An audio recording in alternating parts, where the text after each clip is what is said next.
क्या आप लोग हैबिचुअल हो चुके हो? हर चैप्टर का क्या लिखना होता है पहले?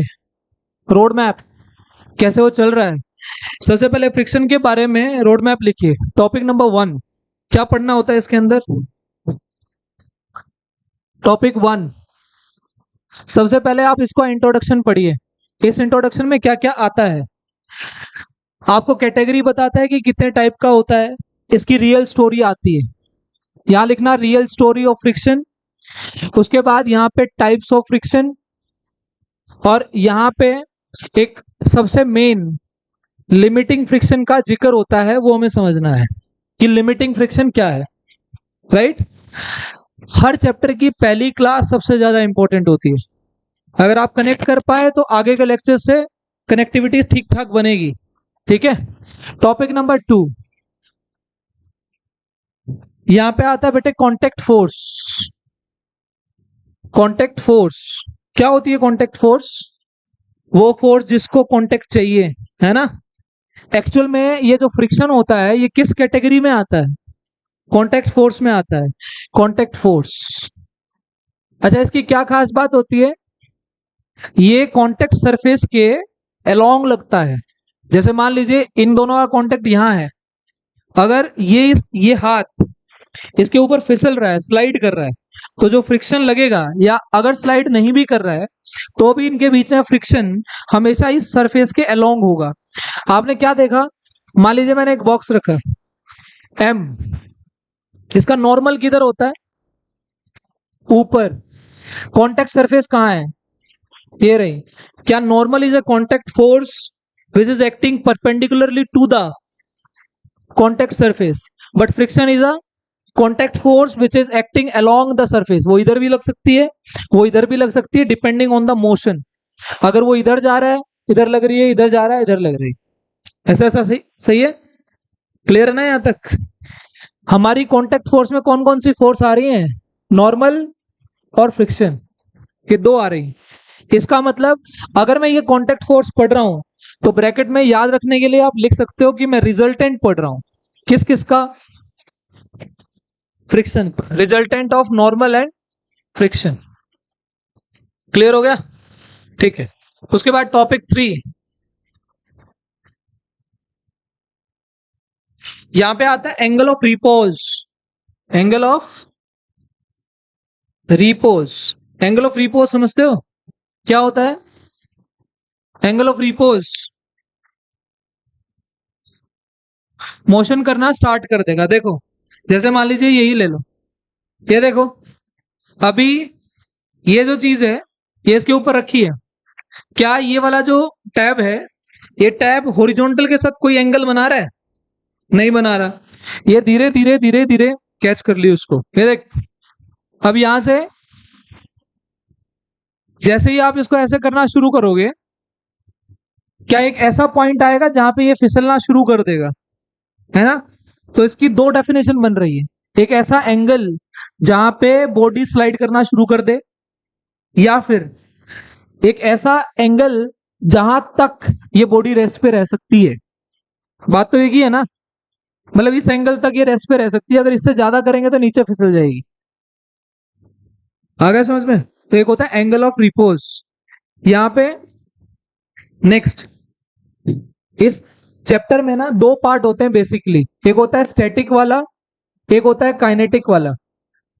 Static and kinetic friction. बेटा जहां काइनेटिक वर्ड आ जाए वहां पे अपनी फिजिक्स में रिलेटिव मोशन डालना। अभी मैकेनिक्स के अंदर रिलेटिव मोशन की क्या खास बात होती है सबसे अच्छी? देखो, रिलेटिव मोशन की सबसे खास बात ये होती है, वहां पे दो बॉडीज आपस में चल रही हैं, मतलब आपस में आप एक दूसरे को देख रहे हो, ये इधर जा रही है ये इधर जा रही है। क्या करना है आपको? जब आप रिलेटिव मोशन को पढ़ो, जो आपकी वेलोसिटी हो तुम दूसरे को दे दो पलट के, है ना। मीनिंग अगर मैं 5 से इधर जा रहा हूं और तुम बैठे हो तो मुझे तुम्हारी स्पीड 5 से दिखेगी, पर हाँ, इसका मतलब रिलेटिव मोशन में जो तुम्हारी स्पीड है वो पलट के दूसरे को दे दो जिसको तुम देख रहे हो। समझ में आया? तो जो काइनेटिक फ्रिक्शन है उसके अंदर क्या होगा, यहाँ स्टैटिक में बॉडी रेस्ट पे है, यहाँ पे बॉडी रेस्ट पे। उसके बाद यहाँ पे ना कुछ टॉपिक नंबर 4 जो है, टॉपिक 4, यहाँ पे ना कुछ सपोर्टेड बॉडीज आती है, सपोर्टेड मास। सपोर्टेड मास, सपोर्टेड मास समझते हो? ऐसा, ये देखो, ये दीवार है, आपको डिब्बा चिपका मिलेगा ऐसे एम। अब मान लो तुमने फोर्स लगा दी यहां लगा दी। सोचो, क्या मैंने किसी चीज को ऐसा पकड़ा हुआ है? ये देखो, अगर मान लीजिए मुझे इसको सपोर्ट करना है दीवार पे, तो मैं इसको ऐसे पकड़ूं, ऐसे, तो मैंने फोर्स कैसे लगाई? यूं। क्या मैं इसको यहां से ही पकड़ सकता हूं? हाँ। तो ये अगर मैं यहां से एंगल लगा रहा हूं, एंगल पे फोर्स लगा रहा हूं, अगर मैं मिनिमम लगाऊं, तो क्या तुम्हारे को ऐसा लग रहा है कि ये नीचे आने की टेंडेंसी रखती है? और अगर मैं इस पे मैक्सिमम फोर्स लगाऊं, तो तुम्हें ऐसा लग रहा है कि ये ऊपर जाने की टेंडेंसी रखती है। अब मैंने एक वर्डिंग यूज की है, दोबारा सुनिए, यहां पे मैंने एक वर्डिंग यूज की, आपको टेंडेंसी देखनी है, बॉडी की चलने की टेंडेंसी कहां है। लाइक जैसे मान लीजिए ये, अब ये रखा है, इसकी टेंडेंसी कहां आने की है, तो फ्रिक्शन कहां लगेगा? इसके अपोजिट लगेगा। क्या तुम्हें एफबीडी बनानी आ गई? क्या एफबीडी में सबसे खास बात तुमने सूडो फोर्स के बारे में सीखी? जहां जहां एक्सेलरेशन होती है वहां वहां सूडो आती है। किधर आती है? अपोजिट। अगर ए इधर तो एम में अपोजिट। तो यहाँ पे टेंडेंसी देखनी है। एक आते हैं सपोर्टेड मास। दूसरा, क्या तुम मुझे बता सकते हो कि किसी चीज को खींचना आसान होता है कि धक्का मारना आसान होता है? खींचना आसान होता है। Pulling is easier than pushing the object.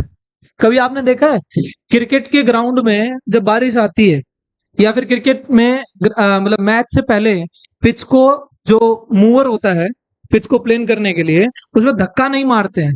या किसी चीज, जैसे मान लीजिए मुझे इसको मूव कराना है, तो मैं इसको ऐसे मूव नहीं कराऊंगा या इधर मूव नहीं कराऊंगा, मैं इसको अगर खींचूंगा ना तो इजी है उसमें।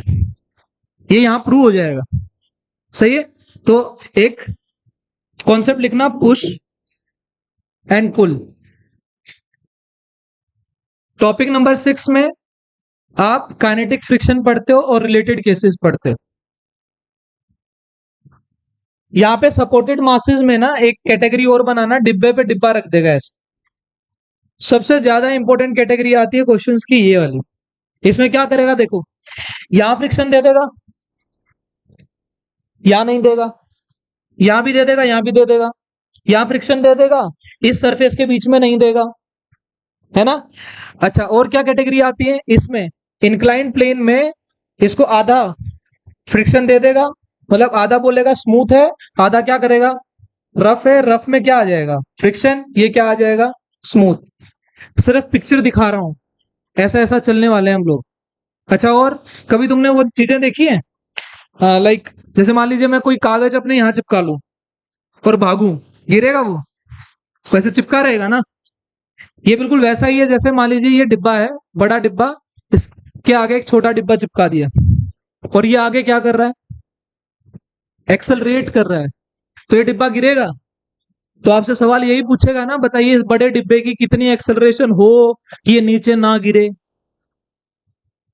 आ रहा है समझ में? अच्छा, और क्या आता है यहाँ पे? तुमने, ये दो दीवार है, क्या दो दीवारों के बीच में आदमी आ सकता है?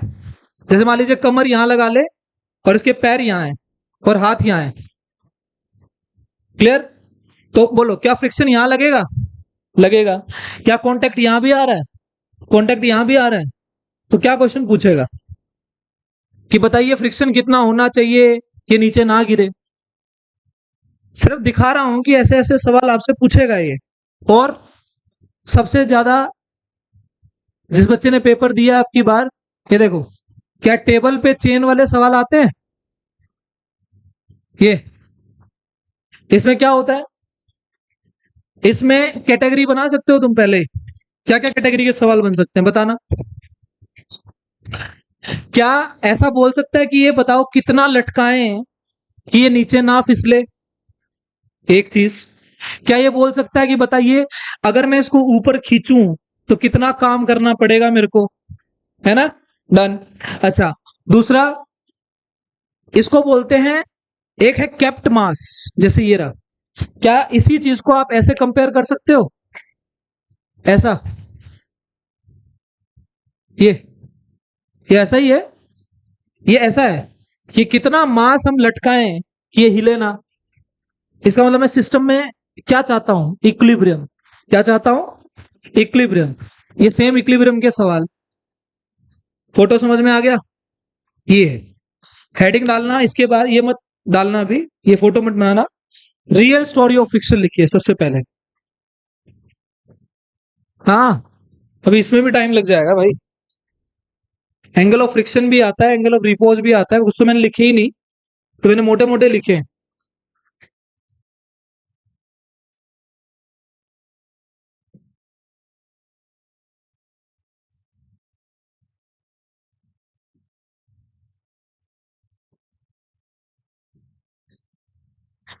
लो जी। अरे इसका डस्टर कहाँ है? यहाँ रखा है क्या?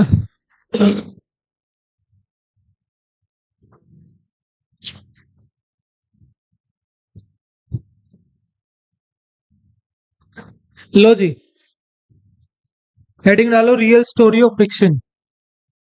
हाँ भाई, तुम बताओगे कोई तुम्हारे में से क्या एक्चुअल में होता क्या फ्रिक्शन में? Real story of friction.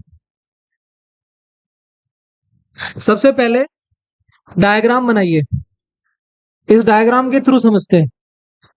मान लीजिए तुम्हारे सामने एक ब्लॉक ऐसे रखा है भाई, एम, ठीक।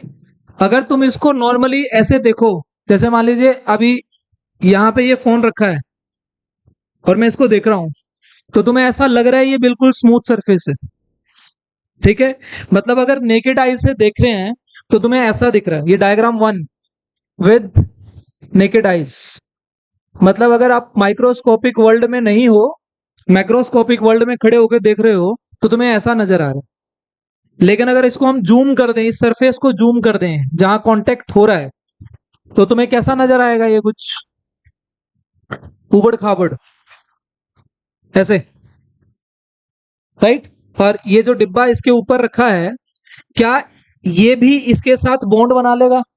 मतलब अगर ये ऐसी सरफेस है, क्या इस सरफेस में इसके मॉलिक्यूल्स के साथ बॉन्ड बना देंगे? ना, नहीं बनाएंगे। अब तुम चाहते हो कि तुम इस डिब्बे को चलाओ, तो क्या ये बॉन्ड टूटना चाहेंगे? नहीं चाहेंगे। जो जैसा है वो वैसा ही रहना चाहता है। ये जैसा है ये वैसा ही रहना चाहता है। कहाँ है ये? रेस्ट में, तो रेस्ट में ही रहना चाहेगा। न्यूटन लो। तो इसका मीनिंग, अगर मैं यहां से फोर्स लगा रहा हूं, तो क्या ये बॉन्ड जो ये बने हुए हैं एक दूसरे की सरफेस के बीच में, मतलब इसके मॉलिक्यूल और इसके मॉलिक्यूल्स आपस में बॉन्ड बना रहे हैं, तो क्या ये बॉन्ड इस फोर्स को अपोज करेंगे कि नहीं करेंगे? और ये कहेंगे कि मेरे को मत तोड़ो। और जब तक इसकी चलेगी ये अपोज करेगा। लेकिन एक ऐसा पॉइंट आएगा ना जहां पे इसकी नहीं चलेगी। कौन सा पॉइंट होगा वो? जब ये फोर्स ज्यादा हो जाएगी। तो आपको क्या फील हुआ जब मैंने फोर्स लगाई और डिब्बा नहीं हिला? इसका मतलब कोई तुम्हारी फोर्स को अपोज कर रहा है कि नहीं कर रहा है? कर रहा है। वो कौन है? वो फ्रिक्शन है। अब आपने क्या देखा यहाँ, कि आपने फोर्स लगाई, बाहर से एक अपोजिंग फोर्स आ रही है। एग्जाम्पल लेते हैं, मैंने 5 लगाई, नहीं हिला, इसका मतलब उधर से भी कितनी लगी? 5। मैंने 10 लगाई, उधर से भी कितनी लगी? 10। मैंने 12 लगाई, उधर से भी 12 लगी। पर मैंने जब 15 लगाई, या 13, 14, 15 कुछ भी लगाया, तो वो हिल गया। इसका मतलब वो बॉन्ड टूट गए कि नहीं टूट गए? टूट गए। ये अगर आप इस सरफेस को जूम करके देखोगे ना, तो तुम्हें ये ऐसी नजर आएगी। तो ये बॉन्ड्स कर रहे हैं, क्या कर रहे हैं? तो ये जो फ्रिक्शन है ये क्या करना चाह रही है? ये रिस्टोर करना चाह रही है ना अपनी चीजों को। ये अपोजिंग फोर्स है जो कह रही है कि मेरी जो स्टेट है वैसी ही रहने दो। मीनिंग समझ में आ रहा है? ये कहानी बना के समझोगे तभी चीजें समझ में आएंगी। अदरवाइज इसमें इतना मैथमेटिक्स इन्वॉल्व है, 11th क्लास में पागल हो जाओगे फॉर्मूले याद कर करके। समझ गए? यहां आ जाओ। तो ये अपोजिंग फोर्स, ये कौन सी है? External force. इधर से क्या लग रही है? फ्रिक्शन लग रही है, तो फ्रिक्शन कैसी फोर्स है? अपोजिंग फोर्स, है ना, अपोजिंग फोर्स। तुम यहाँ पे क्या देख रहे हो? जब मैंने 5 लगाई तो उसने कितनी लगाई? मैंने 10 लगाई तो उसने कितनी लगाई? क्या वो वाली फोर्स मेरी बार वाली फोर्स की के तरीके से अपने आप को एडजस्ट कर रही है कि नहीं कर रही है? क्या बोलते थे इसको? इसको सेल्फ एडजस्टिंग बोलते हैं। क्या बोलते हैं? तो ये जो फोर्स होती है स्टैटिक फ्रिक्शन वाली, अभी कौन सा पढ़ रहे हैं?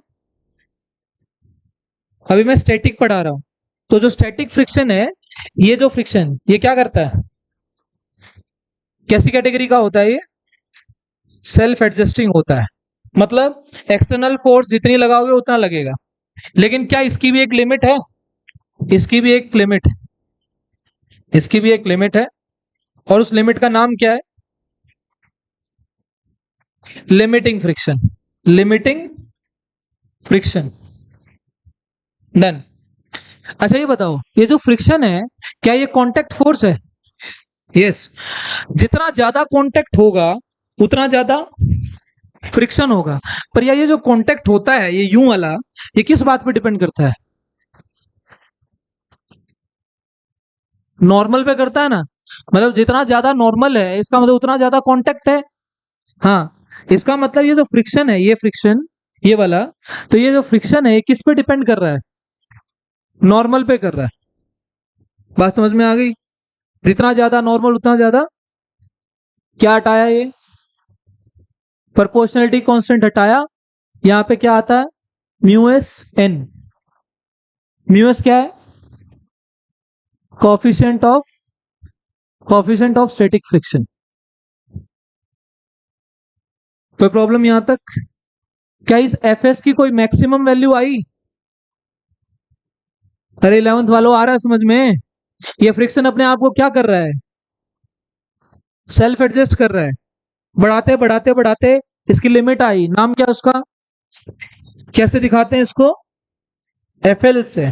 किससे दिखाते हैं? F L. तो यहाँ पे एफ एल लिख दो। अगर इसको लिमिटिंग लिखना है तो लिमिटिंग फ्रिक्शन क्या बनेगा? F L. और एफ एल किसके बराबर आ रहा है? म्यू एस एन के बराबर है। ये बिल्कुल सिंपल फॉर्मुलेशन है स्टार्टिंग में। इसमें बहुत सारे कॉन्सेप्ट इन्वॉल्व होते हैं कि कब ये लगाना है कब नहीं लगाना है। F L. ठीक है, उतारो इसको फटाफट जल्दी। क्या? नॉर्मल के कैसे है? बेटा नॉर्मल एक कांटेक्ट फोर्स है। अगर मान लीजिए मैं इन दोनों का कांटेक्ट कर रहा हूं, अगर मैं इनका कांटेक्ट बढ़ा रहा हूं तो ऑब्वियसली ये बॉन्ड बढ़ रहे हैं ना। तो इसका मतलब जितना नॉर्मल ज्यादा है उतना कांटेक्ट ज्यादा है, जितना कांटेक्ट ज्यादा है उतना अपोजिंग फोर्स ज्यादा है, इसलिए डायरेक्टली। समझे? सिंपल।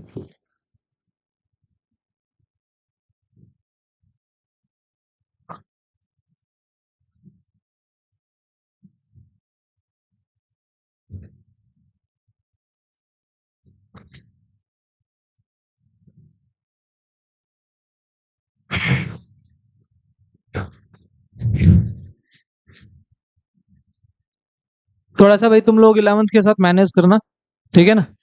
अगर तुम्हारे तुम्हारे बैच में कराते तो यहाँ से स्टार्ट ना करते, है ना? थोड़ा अलग तरीके से चीजें स्टार्ट होती, बट इनको थोड़ा सा ये चीजें बतानी पड़ती हैं कि पहली बार कर रहे हैं, है ना? आ गया समझ में?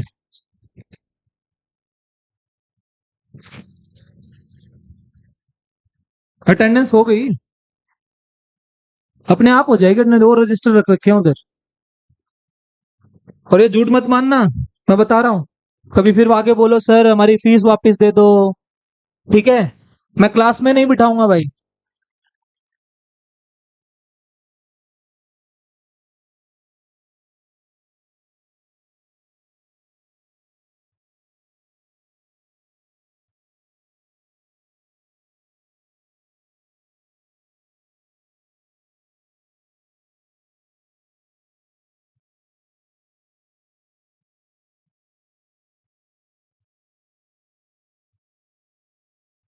तो ये कहानी थी।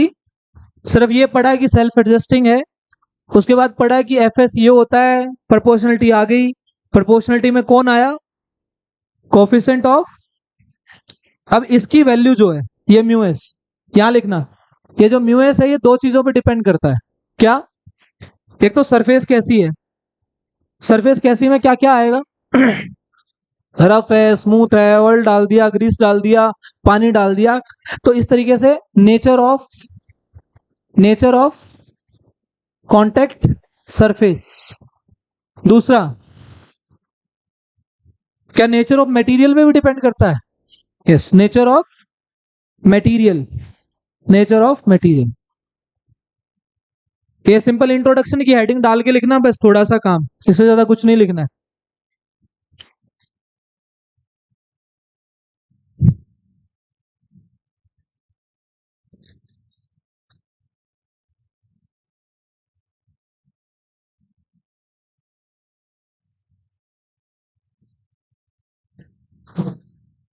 और नॉर्मल निकालनी आनी चाहिए।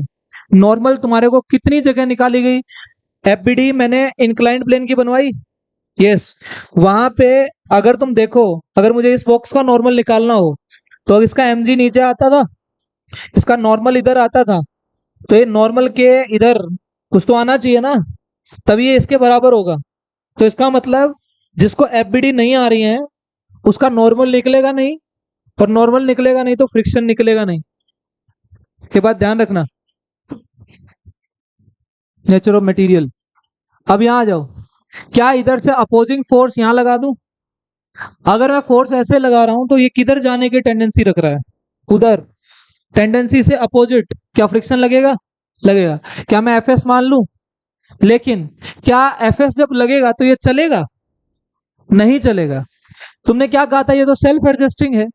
कौन है ये तो सेल्फ एडजस्टिंग है। लेकिन क्या जैसे जैसे ये बढ़ती जाएगी, क्या ये अपने आप को बढ़ाएगा कि नहीं बढ़ाएगा? ये बढ़ाएगा। जैसे मान लीजिए मैंने 15 न्यूटन लगाई, तो उधर से भी 15 लगे, ये एफ एस क्या बन जाए? F L. अब मैं 15 से ज्यादा कुछ भी दूंगा तो ये चल जाएगा कि नहीं चल जाएगा? चल जाएगा। तो ये कौन है? ये मैक्सिमम अपोजिंग फोर्स आ गई। आ गई। यहां से क्या लिखे बोलना? एफ एल किसके बराबर आ रहा है? नीचे क्या आ रहा है? M G. हमने क्या लिखा था? F S equals to mu S N और F L equals to mu S N, ऐसा लिखा था। हमें ये यूज करना है, ये लिमिटिंग कंडीशन है भाई। एटलीस्ट इतना, मतलब जहां पे ये आ जाएगा फ्रिक्शन, वहां पे बॉडी चलना शुरू कर देगी और हमारी चीजें सोल्व होने शुरू हो जाएंगी। अब मुझे एक चीज समझाइए, आप इसकी बात कर रहे हो, ये कम से कम कितना हो सकता है? कितना हो सकता है? जीरो। जीरो हो सकता है। और मैक्सिमम कितना हो सकता है? F L. ये एफ एस मैक्सिमम कितना हो सकता है? तो क्या ये एफ एल के बीच में लाई कर रहा है कि नहीं कर रहा है? पहला रिलेशन। ये जो म्यू है, ये किस पे डिपेंड नहीं करता? मास पे डिपेंड नहीं करता, शेप पे डिपेंड नहीं करता, साइज पे डिपेंड नहीं करता, एरिया ऑफ कॉन्टेक्ट पे डिपेंड नहीं करता। ध्यान रखना। अब तुम्हारे को इसमें एक पॉइंट आ रहा है, एरिया ऑफ कॉन्टेक्ट। देखना, mu S does not depend on mass, shape, size, area of contact. यहां तक कोई प्रॉब्लम, कोई दिक्कत नहीं है? इस चीज को समझ रहे हैं अभी, ये वाला। इसके लिए कुछ डायग्राम्स बना रहे हैं, देखिए। ठीक है, जीरो रेफरेंस के बीच कहाँ पे? ये है, ये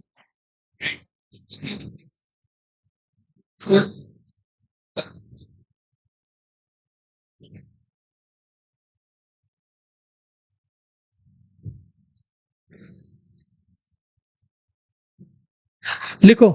एग्जाम्पल नंबर 1, एग्जाम्पल नंबर 1,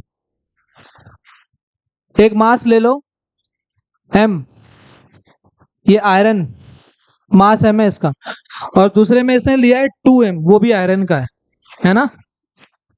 ये भी आयरन का है और इसका मास है 2m। ठीक है, तो फ्रिक्शन कितना होगा? सेम होगा। लिखो, फ्रिक्शन सेम होगा।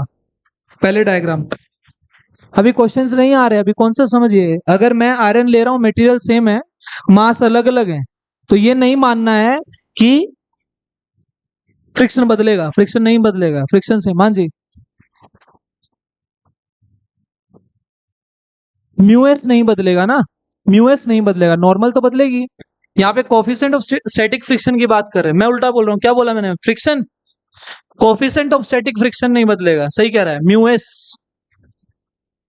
अगर मैं यहाँ पे एन बनाने लग जाऊं तो इसका नीचे mg कितना है, 2mg, वहां कितना है, लेकिन इनका म्यू एस क्या होगा, सेम, तो यहां लिखना mu S will be same.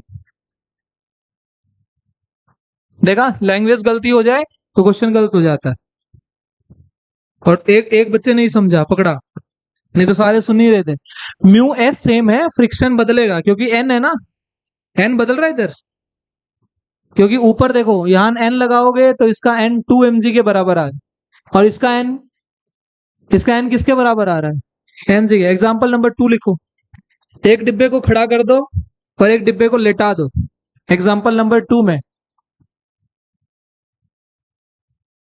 ये डिब्बा ऐसे खड़ा करो, इसका मास m, और इसी डिब्बे को आप इस तरीके से लेटा दो, मास m, म्यूस क्या रहेगा, क्या यहाँ पे एरिया ऑफ कॉन्टेक्ट बदल रहा है, हाँ, इसका मतलब दोनों का म्यूस क्या रहेगा, सेम रहेगा। इसका रीजन बता सकता है,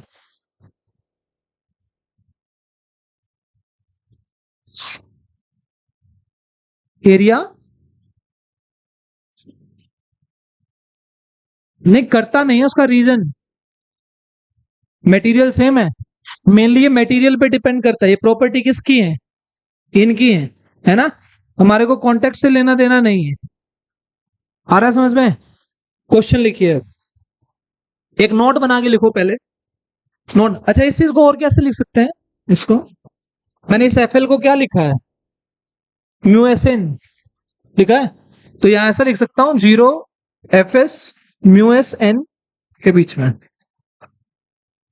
नोट बना के लिखना भाई, जो लिखवा रहा हूं इसके बारे में, म्यू एस एन लिख के और इसको एरो डाल के लिखो जो बोल रहा हूं। सबसे ज्यादा इंपॉर्टेंट कॉन्सेप्चुअल पॉइंट आ रहा है अभी, देखो mu S N maximum friction नहीं है। अब तुम बोलोगे सर ये क्या कह रहे हो आप, ये देखो ये क्या नहीं है, मैक्सिमम फ्रिक्शन नहीं है, रीजन बता दो मुझे, कॉन्सेप्ट समझ में आ जाए। हाँ, है ना, एक एग्जांपल लिखो, 1 kg का डिब्बा ले लो, 1 kg का बॉक्स लो, 5 न्यूटन की फोर्स लगाओ वैसे, और बताना एफएल कितना आएगा, कितना आ गया एफएल, म्यू एस 0.6 दिया है, म्यू एस 0.6, ये लो। एक एग्जांपल ले लो इधर, 5 kg का ब्लॉक है, यहाँ पे 5 न्यूटन की फोर्स लगाई गई, और यहाँ का जो कॉन्टेक्ट सरफेस का जो म्यू एस है वो 0.6 है, तो मुझे मैक्सिमम फ्रिक्शन बता दो कितना, मैक्सिमम 6, क्यों,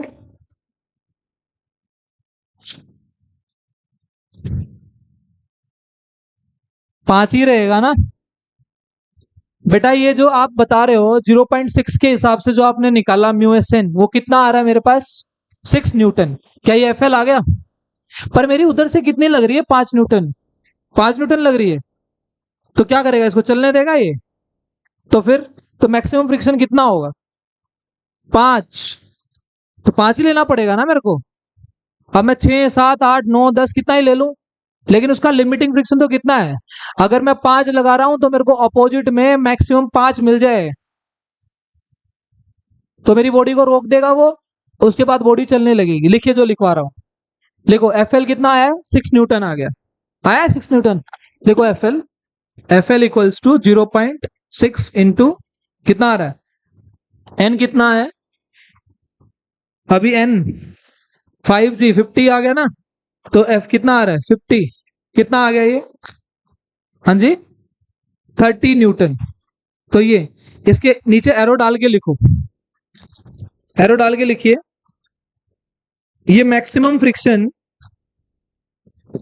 अरे ये 1 लो, एक यार, ये 1 kg लो, 1 kg में कितना आ रहा है, 10 हो गया, 6 आ गया ना, ये ऐसे ले लो, ये 6 लिख लो, थोड़ा सा अच्छे से समझ में आएगा, 30 ज्यादा गैप हो जाता है, समझने के लिए ले रहा हूं एग्जांपल, अगर मैं 30 ले लूंगा ज्यादा गैप हो जाएगा। ये 5 न्यूटन है, ये 6 न्यूटन आया है, क्या तुम इसको क्या मान रहे थे? Maximum friction. लिखो, ये मैक्सिमम फ्रिक्शन जो सरफेस अप्लाई कर सकती है, ये मैक्सिमम फ्रिक्शन है जो सरफेस अप्लाई कर सकती है। बट यहां तो फ्रिक्शन सिर्फ 5 न्यूटन ही चाहिए। रिपीट, ये मैक्सिमम फ्रिक्शन है जो सरफेस अप्लाई कर सकती है, बट हमारे को सिर्फ 5 न्यूटन चाहिए। तो हम कितना लेंगे? 5 न्यूटन ही लेंगे। इस एग्जाम्पल से ये समझा रहा हूं, हर बच्चा हर बार क्या सोचता है कि एफ एल तो मैक्सिमम था, म्यू एस एन, और वो इसको मैक्सिमम मान के चलता है। लेकिन ये डिपेंड करता है कि मैंने फोर्स कितनी लगाई है, उसके हिसाब से डिसाइड होगा। मैंने 5 लगाई तो मेरे को 5 ही चाहिए ना अपोजिंग में, 5 के बाद तो ये चलेगा ना। हाँ, तो ये क्या निकल के आ रहा है? जो सरफेस अप्लाई कर सकती है मैक्सिमम से मैक्सिमम, पर मेरे को जरूरत कितनी है? ऐसे लिखो, लिख लिया? क्या लिखा है? सिर्फ 5 न्यूटन चाहिए, तो एफ एल कितना लेना पड़ेगा? 5 न्यूटन लेना पड़ेगा। लिख लो, एफ एल की वैल्यू 5 न्यूटन होगी। अब बेटा ये लगा सकता है ना, ये 5 न्यूटन, तो मुंह नहीं करेगा, लेकिन हम एफ एल कितना लेंगे? 5 न्यूटन लेंगे, इसके बराबर वाला। हमने कितनी लगाई? 5। अगर मान लीजिए मैं 6 लगाता तो मैं 6 ले लेता। 7 लगा रहा हूं तो चलेगा फिर ये, क्योंकि क्योंकि कितना लगा सकता है ये? अभी मैंने सवाल ये नहीं पूछा है कि ये चलेगा कि नहीं चलेगा, मैं सिर्फ ये पूछ रहा हूं कि लिमिटिंग फ्रिक्शन यानी कि मैक्सिमम फ्रिक्शन कितना है। जो ये सरफेस दे सकती है वो 6 न्यूटन है, लेकिन हमारे को चाहिए कितना? क्योंकि मैं लगा इतना रहा हूं, मेरे को अपोज करने के लिए इतना चाहिए, पर ये तो उससे भी ज्यादा लगा रही है ना। हमारे को नीड कितनी है? 5 न्यूटन। क्लियर है बात? नेक्स्ट लिखिए।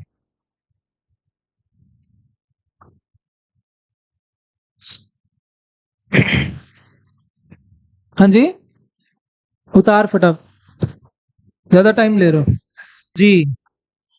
1 × 10, तू मान जा।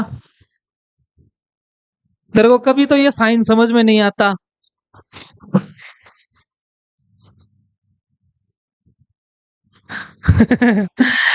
इसके नीचे डंडा हम लगाते हैं, इसका मतलब होता है इनिक्वल। ओए क्या हो गया?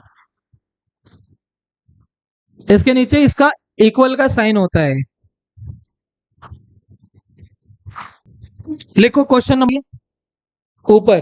क्या मैं मान लो फ्रिक्शन इधर लग रहा है 1 मिनट के लिए, मैंने मान लिया ये उधर जाने की कोशिश कर रहा है, इसलिए से फ्रिक्शन कहां लग रहा है?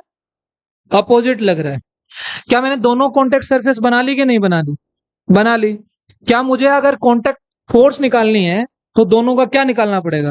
रिजल्टेंट। कहां आएगा? बीच में। कितना आएगा? दोनों कितने डिग्री पे है? 90 डिग्री पे। आंसर आया बीच में एफ एस का स्क्वायर प्लस एन का स्क्वायर, और ये आ गया अंडर रूट। सही है, ठीक है। इसका मतलब मेरी कॉन्टेक्ट फोर्स कितनी आ रही है? इसको मैं एफ सी मान लू। एफ सी, एफ सी कितना आ रहा है? एफ एस का स्क्वायर प्लस एन का स्क्वायर। अब तुम बोले सर हमारे को ये पता करना है ये कहां से कहां लाई करती है। इसका मतलब मैं चाहता हूं मेरे को इसकी मिनिमम वैल्यू भी समझ में आए और इसकी क्या समझ में आए? मैक्सिमम वैल्यू भी समझ में आए। बोलो, ये तो फिक्स है ना, इसको तो कुछ नहीं कर रहे। अभी मैं बात कर रहा हूं इस एफ एस की। क्या ये एफ एस कहां से कहां लाई करता है? 0 से एफ एल। तो अगर मिनिमम चाहिए तो उसको 0 भर दो। एक बार एक बार एक बार म्यू एस एन भर दो। आप बताओ ना, एफ एस कहां से कहां लाई कर रहा था? इसके बीच में लाई कर रहा था। अगर मैं इसकी मिनिमम वैल्यू चाहता हूं तो मुझे इसकी मिनिमम भरनी पड़ेगी, और अगर इसकी मैक्सिमम चाहता हूं तो मुझे इसकी मैक्सिमम भरनी पड़ेगी। भरना, एक बार आंसर बताना किस किस के बीच में आ रहा है। करो, एक बार हाथ से निकाल लो, चीजें कैलकुलेट हो जाएंगी, चीजें याद रह जाएंगी। करो।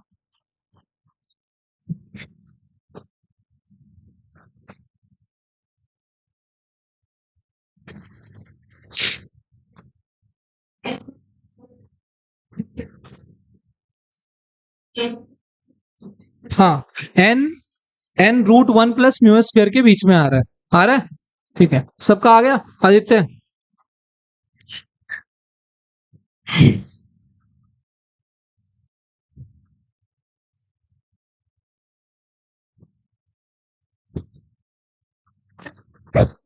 जिसे पूछू वो बताएगा। यशिका बताएगी। आपने देखो, मैथमेटिक्स के पीछे भागो मत। मैंने पहले भी समझाया था, फिजिक्स में मैथ्स यूज नहीं होता, अप्लाइड मैथ्स यूज होता है। अप्लाइड मैथ्स में कॉन्सेप्ट समझने हैं। आपने इस एफ को क्या भरा, तो आपके दिमाग में ये चलना चाहिए कब हो सकता है, जब सरफेस फ्रिक्शन लेस हो, मतलब फ्रिक्शन है ही नहीं, स्मूथ हो। दूसरा दूसरा आप बताओ, ये जो डिब्बा रखा था, ये बेचारा ठीक पड़ा था इधर, इसने तब तक कुछ नहीं कहा जब तक इसको छेड़ा नहीं हमने। इसका मतलब जब तक मैं बाहर से एक्सटर्नल फोर्स ना लगाऊं, तब तक फ्रिक्शन भी नहीं लगता, है ना। तो इस एफ एस के जीरो होने का, अगर मैं चाहता हूं कि एफ एस क्या हो जाए, मिनिमम, मिनिमम कितना हो रहा है, and this is only possible in the two cases. Surface कैसी है, सरफेस स्मूथ है, या फिर आप लिख सकते हो क्या है, फ्रिक्शन लेस है, एक चीज। दूसरा, मैंने क्या कहा, एफ एस कब जीरो हो सकता है, when external force is absent, जब आप एक्सटर्नल फोर्स दे ही नहीं रहे। किस किस को डाउट है इस बात में, आ गया समझ में। ये सीखनी होती है फिजिक्स, क्वेश्चन में एप्लीकेशन इन चीजों की होती है, समझ गए। तो यहाँ पे क्या रहा है, when no external force is there, no external force भरो।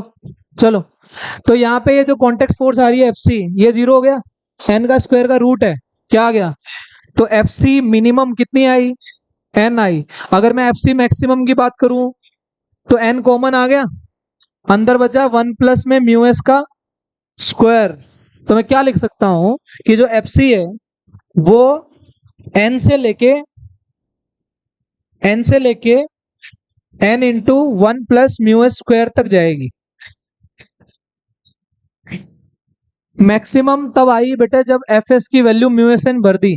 एफ सी मैक्सिमम करने के लिए व्हेन एफ एस क्या बन गया, ऐसे बोलो, जब एफ एस क्या बन गया, एफ एल, और एफ एल की वैल्यू कितनी पढ़ रहे थे, mu S N, put it over there, will get the answer. समझ में आ गया, हाँ जी। क्या एंटी ग्रेविटी, हाँ, तो वहां कॉन्टेक्ट है तेरा, कॉन्टेक्ट है उधर, तो फिर ये भी नहीं है, हाँ तो है, चाहे कहीं भी हो, उससे ग्रेविटी से क्या फर्क पड़ रहा है, इससे एम जी कर रहा है, क्यों, वहां पे ग्रेविटी नहीं है। मून पे, मून की अगर बात कर, अगर तू ऐसे स्पेस में है जहां पे ग्रेविटी नहीं है, तो फिर तो है ही नहीं कुछ भी, है ना। अगर तू मून पे है तो मून का भी जी है, जुपिटर का भी जी है, सबका जी है। ग्रेविटेशन वाले चैप्टर में हर प्लेनेट का जी है, एक्सेलरेशन ड्यू टू ग्रेविटी। हाँ, वहां पे फ्रिक्शन का कॉन्सेप्ट नहीं आ रहा है, वहां नहीं आएगा। वैक्यूम क्रिएट हो गया ना भाई, वैक्यूम क्रिएट होगा तो कांटेक्ट नहीं होगा, कांटेक्ट नहीं होगा तो ये चीजें नहीं होंगी। रगड़ लियो, आया समझ में। अभी आज की क्लास से सिर्फ इतना सीख के जाओ, लास्ट एक पॉइंट की समरी दे रहा हूं, ध्यान से सुनना। 11th क्लास स्पेशली इतनी बात याद रहनी चाहिए बैठने से पहले, क्वेश्चन जब स्टार्ट करेंगे। पहला, एफ एस नॉर्मल पे डिपेंड करता है, इसमें ये जो एफ एस है, जब एफ एल बन जाता है, हम इसका फॉर्मूला म्यू एस एन पढ़ते हैं। यहां पे मैंने एक कॉन्सेप्ट समझाया कि ये जरूरी नहीं है क्या हो, ये जरूरी नहीं है कि ये क्या हो, मैक्सिमम, वो डिपेंड करता है कौन, एक्सटर्नल फोर्स कैसी है, एक F L mu S N, उसके बाद इसकी वैल्यू कहां से कहां डिपेंड कर रही है, जीरो से लेके एफ एल के बीच में एक। और दूसरी चीज यार, एफ सी, पहले एफ सी बताओ कितना आया है, एफ एल एफ एस का स्क्वायर प्लस एन का स्क्वायर, और एफ सी किसके बीच में लाई कर रहा है, एन के बीच में, और N into one plus mu S square के बीच। So that's the summary of today's class. Simple. समझ गए, जाइए, हो गया चैप्टर।